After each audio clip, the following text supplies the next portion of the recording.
Album Berdesa ini adalah album ketiga, tapi dia untuk pertama kalinya dibuat dalam bentuk digital, disediakan dalam bentuk digital, kemudian diberikan secara gratis kepada penikmat musik gue. Sebenarnya salah satu tujuannya adalah berawal dari misi untuk memberikan kehidupan layak kepada musisi. Karena merdesa itu artinya layak atau patut dalam kamus besar bahasa Indonesia gitu. Jadi kita sudah merdeka tapi belum sepenuhnya merasakan merdesa gitu.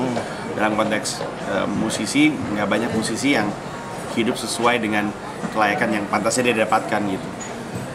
Terus baca-baca, ketemulah masalah klasik uang dan pembajakan terutama. Baca-baca gitu. Terus berangkat dari beberapa artikel di majalah, rasa penasaran itu membawa untuk nyari buku. Terus dapatlah 3 buku yang jadi study case utamanya. Satu adalah Fake Factors dari Sarah McCarthy tentang pembajakan, terus Predictably Irrational dan Ariely yang di dalamnya nggak bahas tentang budaya gratisan, dan terakhir yang paling penting itu yang Free oleh Chris Anderson. Nah, di situ hampir semua bukunya itu, 3 buku itu berusaha untuk bilang bahwa pembajakan itu adalah sebuah pertanda bahwa konsumen sekarang ingin diberikan produknya dengan format yang baru yang lebih sesuai dengan kebutuhan mereka.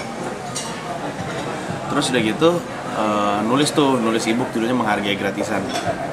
Dari situ ketemu beberapa poin-poin yang jadi dasar pemikiran metode baru ini.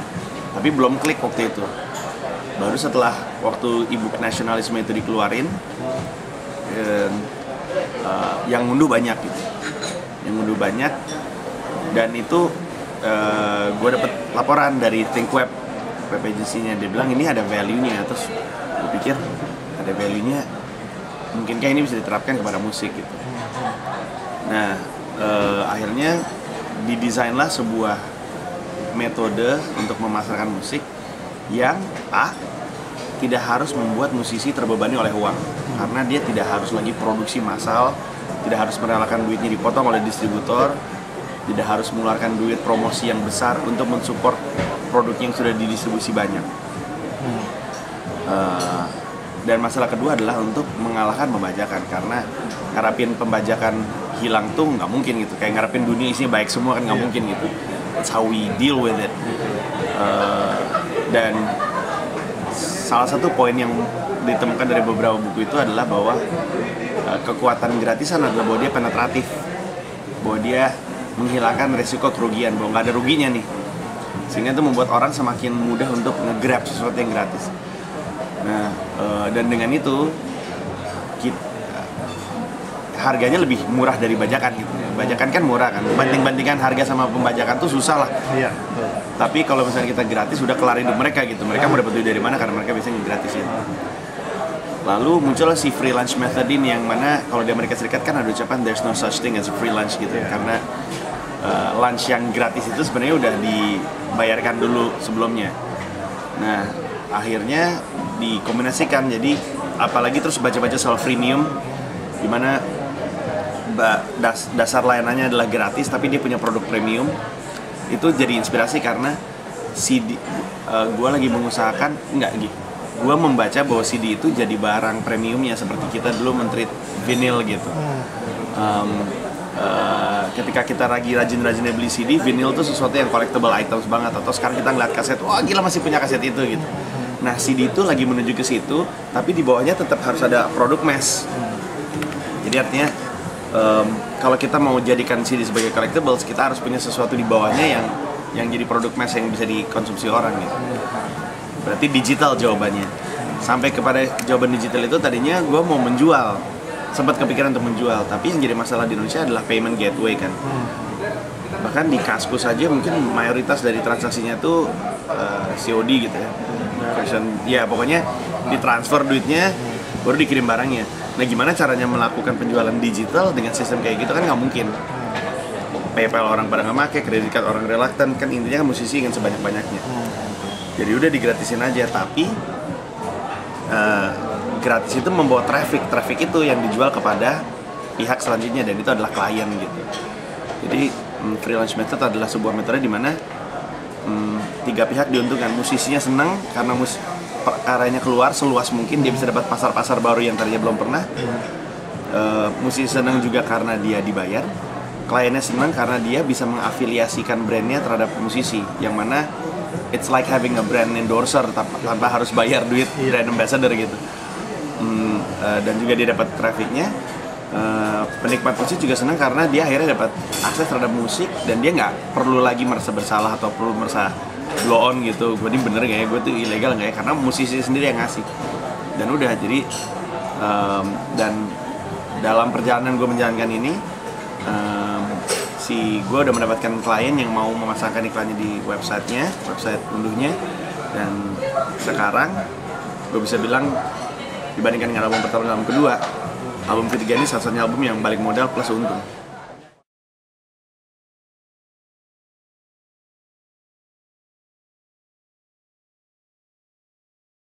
Jadi gue juga sebenarnya sempat memikirkan itu. Dua yang bisa dijadikan kekuatan dari website ini, satu adalah yang utama adalah penetrasi. Jadi website yang katakanlah website berita gitu ya, yang menampilkan berita gratis, orang bisa jualan spot iklannya dilihat sama banyak orang. Kalau yang seperti itu berhenti cuma di situ. Tapi kalau di sini, ketika mereka mendownload lagunya, misalkan download lagu A judulnya DPR, ketika mereka mendownload, karena ini gratis, nanti ada muncul tuh notifikasi, lu mau share ini di Facebook lu atau di Twitter lu. Misalkan kita bilang Twitter, nanti dia akan, ketika dia bilang oke, dia akan otomatis di Twitternya si yang pengunduh akan muncul, saya baru saja download lagu Melayu di sini, kasih link gratis, supported by brand. Jadi brandnya penetratif, masuk ke timeline-nya orang-orang. Kita asumsikan ada 1.000 orang yang ngedownload dalam seminggu misalnya. 1.000 orang itu masing-masing punya 100 follower, berarti 100.000. Jadi lebih penetratif masuk ke timeline-nya orang-orang, ke Facebooknya orang-orang. Plus ketika orang download, di ID tag, kan misalnya kalau kita nge-ripping CD kan suka ada cover, ada artnya, so gitu, ada judul, ada apa segala macam. Nah di judulnya itu juga ada si brandnya, nempel namanya. Yang mana sebenarnya bukan sesuatu yang baru di luar, karena kalau di luar, kalau misalnya kita beli dari misalkan iTunes gitu, biasanya suka ada jingle di depannya. Tapi kan itu kan agak ganggu. Kita taruh itu di judul lagunya, sehingga ketika orang yang ngedownload dia taruh lagi di web service kayak Foursquare atau apapun, si brandnya ke bawah. Kalaupun dia mau ngapus, ya setidaknya karena dia ngeh gitu. Ya, ada effort ya. Iya, ada effort gitu. Terus itu satu, jadi lebih penetratif. Dan kedua, website lain yang menggunakan traffic tidak represent anything, sementara musisi represent something. Jadi anggaplah misalnya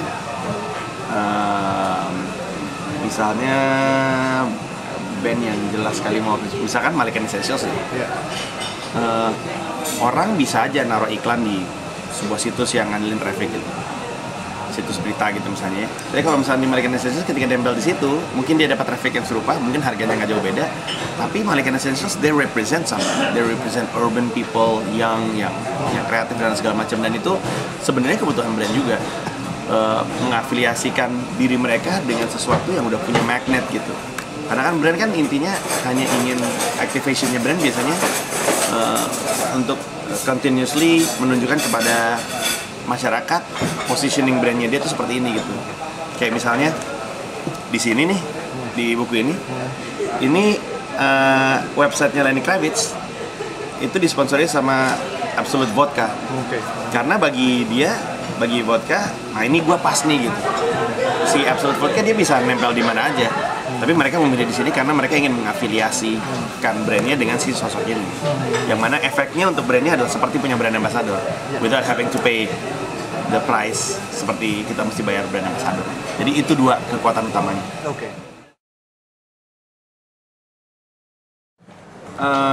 Sebenarnya secara langsung nggak ada, kayak misalnya sebenarnya brandnya itu hanya sekedar menempel kepada musisinya aja. Jadi nanti brandnya ngelihat apakah brand personality si musisi dan brand personality-nya brand tersebut sendiri match atau enggak. Kalau match disambungin, karena toh karyanya si musisi ini akan mewakili personality brandnya kan. Kayak album Merdesa akan mewakili brand personality saya gitu, yang mana adalah misalnya nasionalis atau peduli terhadap sosial, isu sosial dan segala macamnya gitu. Oke.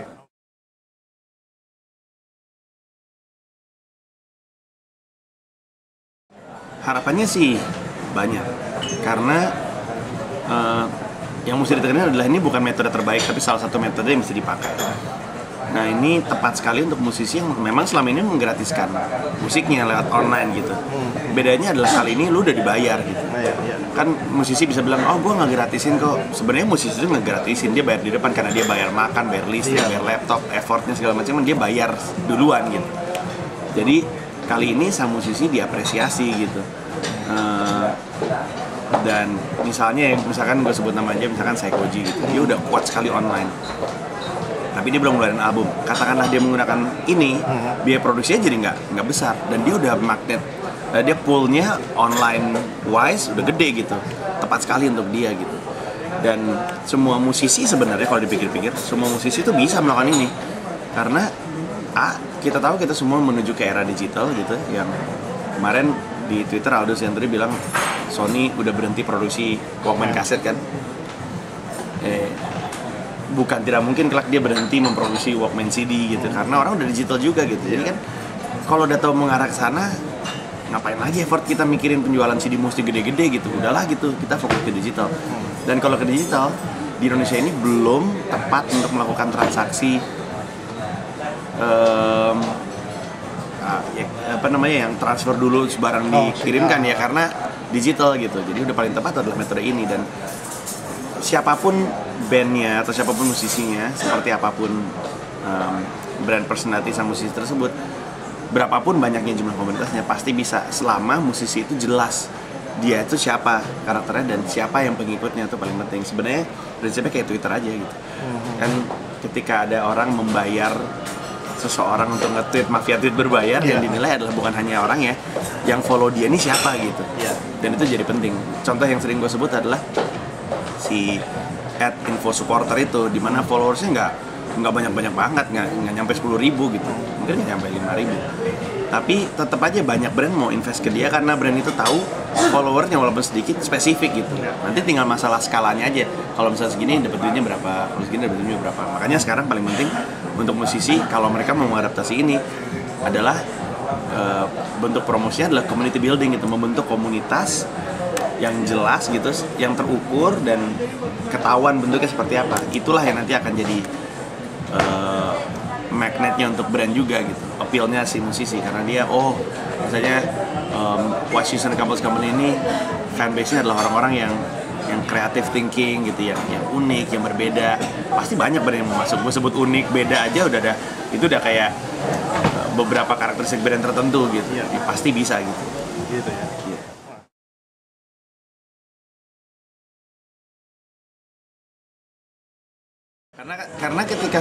Karena bagian dari strategi freemiumnya adalah ketika udah ada gratisannya, nanti sejumlah orang yang sudah mengunduh gratis itu potongannya berapa persen itu pasti akan berubah dirinya jadi mereka yang mengejar value gitu, mereka yang mau mengkolek albumnya.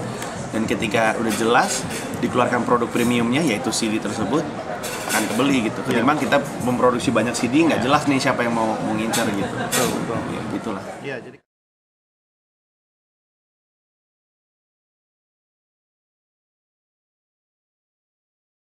sampai ketemu lagi. Terima kasih.